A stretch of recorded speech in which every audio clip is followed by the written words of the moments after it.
Dino et la leçon de survie dans la forêt.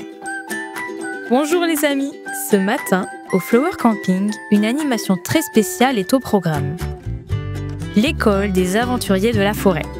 L'animateur Alex, un passionné de nature, emmène un petit groupe d'enfants pour leur enseigner les secrets de la survie douce. Parmi eux, Sarah et Ludovic, accompagnés de leur fidèle ami Dino. Ils sont prêts pour l'aventure. Ludovic se sent déjà l'âme d'un explorateur, tandis que Sarah, curieuse de tout, observe la forêt avec de grands yeux émerveillés.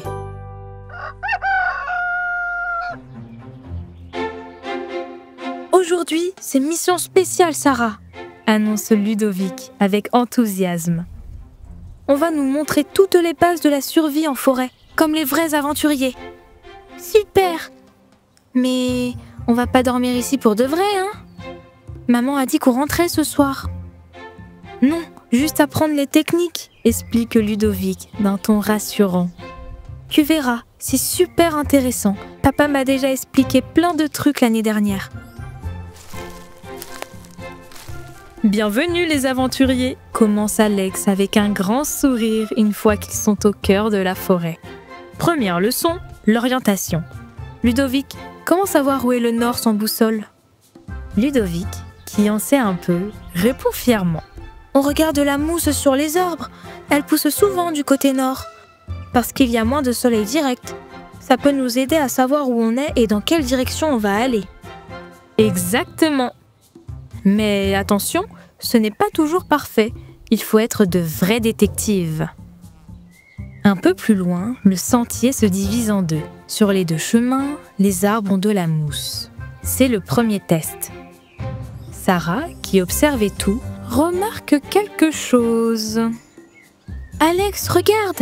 dit-elle en montrant un des sentiers. Sur ce chemin-là, les toiles d'araignée sont intactes entre les branches, alors que sur l'autre, elles sont cassées. Ça veut dire que des animaux plus gros sont passés par là. Dino, confirmant sa théorie, renifle avec insistance le sentier aux toiles brisées. Quelle observation brillante, Sarah! Vous avez raison tous les deux. Suivons la piste des animaux. En avançant, le groupe arrive près d'un buisson vert couvert de petites baies rouges et brillantes. Elles sont vraiment jolies, observe Sarah avec envie. Toutes rouges et brillantes comme des petits rubis. Elles donnent envie. Elles ont l'air délicieuses, murmure Sarah. Ludovic, se souvenant d'une règle importante, intervient aussitôt. Attention! On ne mange jamais ce qu'on ne connaît pas. C'est la règle d'or numéro 1 de l'aventurier. Pas vrai, Alex? Alex hoche la tête avec approbation. Tu as parfaitement raison, Ludovic. La nature est généreuse, mais elle a ses pièges. La prudence est la plus grande qualité d'un explorateur. On admire avec les yeux, mais on ne touche qu'avec la permission d'un expert. Elles sont très dangereuses, prévient Ludovic en l'arrêtant. Papa m'a dit que certaines baies sauvages sont toxiques. Elles peuvent rendre très malade. Alors on regarde avec les yeux, mais on ne touche pas avec les mains. Exactement, approuve Ludovic. Et pour boire, on garde toujours notre gourde. L'eau de la rivière ou de ruisseau peut contenir des microbes qui rendent malade. Heureusement qu'on a pensé à prendre de l'eau, soupire Sarah, soulagée. Ça sent vraiment bon ici, murmure Sarah en respirant profondément.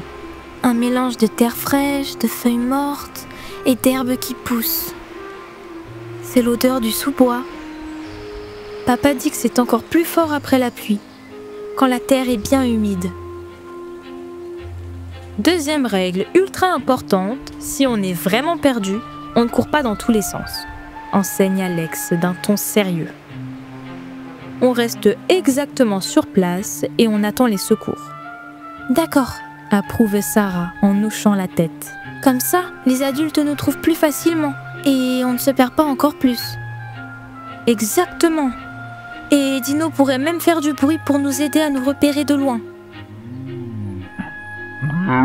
Dino pousse un petit bruit approbateur comme s'il comprenait parfaitement. Il est vraiment intelligent. Tu crois qu'il comprend tout ce qu'on dit? Sûrement, affirme Ludovic avec conviction. les dinosaures sont très malins. Alex leur apprend maintenant à trouver un bon endroit pour s'abriter. Jamais dans un creux où l'eau pourrait s'accumuler, explique-t-il, mais sur un terrain plat, à l'abri du vent. Pour rendre la leçon plus amusante, il leur lance un défi. Vous avez 10 minutes pour me construire un mini-abri avec des branches et des feuilles. Je jouerai le rôle de l'orage avec mon arrosoir. On verra s'ils résistent. Sarah et Ludovic se mettent au travail avec enthousiasme. Ils choisissent le bon endroit, sous de grands pins. Ludovic rassemble des branches solides pour faire la structure, tandis que Sarah tisse de grandes fougères pour faire un toit. Dino, voyant ses amis à l'œuvre, participe à sa manière.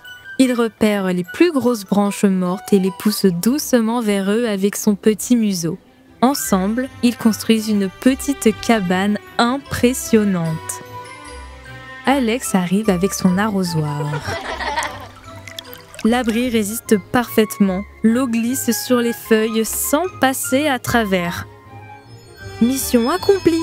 s'écrie Alex en applaudissant. « Vous êtes de vrais bâtisseurs !» Ludovic, tu sens cette odeur? On dirait une odeur de feu de bois qui brûle.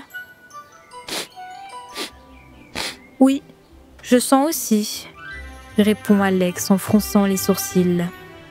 Mais nous, on n'allume jamais de feu dans la forêt. C'est interdit. Même pas pour se réchauffer ou pour cuire des saucisses? Non, jamais, affirme Alex fermement. Une petite étincelle qui s'envole et ça peut déclencher un énorme incendie. Tous les arbres, tous les animaux seraient en danger. Oh, tu as raison, comprend Sarah, impressionnée. La forêt, c'est fragile et c'est précieux. Il faut la protéger. Exactement, approuve Ludovic. Les feux, c'est seulement dans les zones autorisées, avec les adultes et avec des précautions. Un oiseau qui s'envole! S'exclame Sarah. Ils sont vraiment partout dans cette forêt. C'est exactement ça qui est beau ici, sourit Ludovic.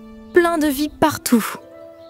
Dino s'assoit tranquillement, observant calmement les alentours.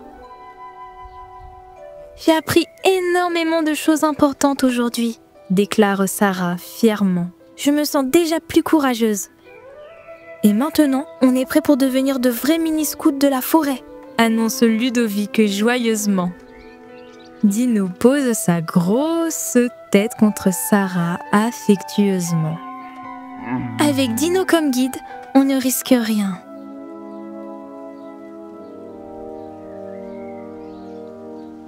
Guidés par les derniers indices d'Alex, ils arrivent enfin dans une magnifique petite clairière ensoleillée. Des troncs d'arbres sont disposés en cercle et au milieu, une nappe est dressée avec des jus de fruits et des gâteaux.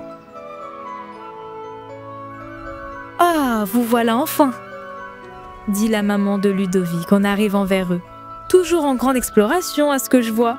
Vous n'avez pas vu le temps passer. » « On a fait une vraie leçon de survie, maman !» raconte Ludovic tout excité. « On sait comment s'orienter avec la mousse, où s'abriter pour dormir, et même ce qu'il ne faut jamais manger.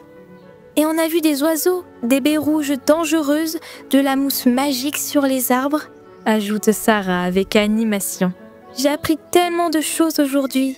Je me sens plus courageuse maintenant dans la forêt. » Alex sourit et annonce. « Et ce n'est que le début. Demain, si vous voulez, on apprendra à reconnaître les empreintes d'animaux.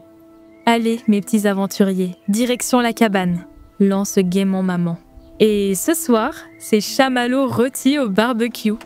Dino est ravi, et les enfants aussi. Et voilà les amis, ainsi se terminent les aventures d'aujourd'hui au Flower Camping, mais leur soif d'aventure est loin d'être terminée. Le Flower Camping est un lieu magique où chaque jour une nouvelle histoire attend d'être vécue. Pour la connaître, il faudra nous retrouver très bientôt pour de nouvelles aventures de Dino. En attendant, on vous envoie plein de soleil et de bonne humeur.